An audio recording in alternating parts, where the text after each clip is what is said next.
Yeah, mate. Going to try and start a saw for the first time without an easy start. So it's been new big bore, new piston ring, but I haven't started yet. I only pulled it over.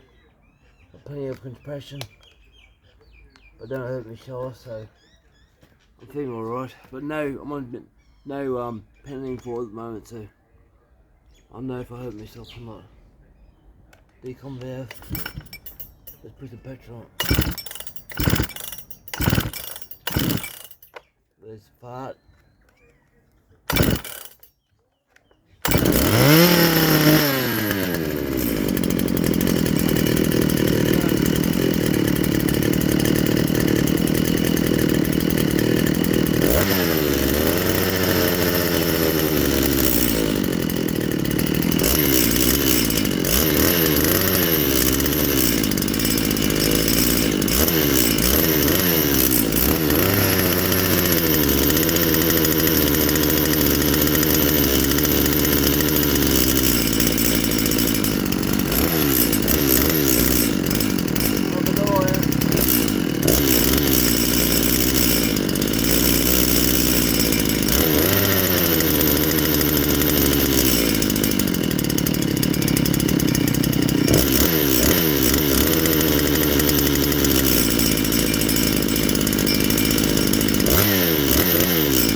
She's running real rich, but she's gone. All was working.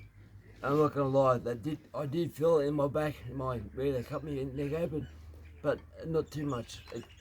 I know I've been operated on, so I don't think I've hurt myself, but gotta take these things easily at first. Oh, she's going. Needs to be warmed up and so on. Do a few heat cycles. Right, guys, thanks for watching.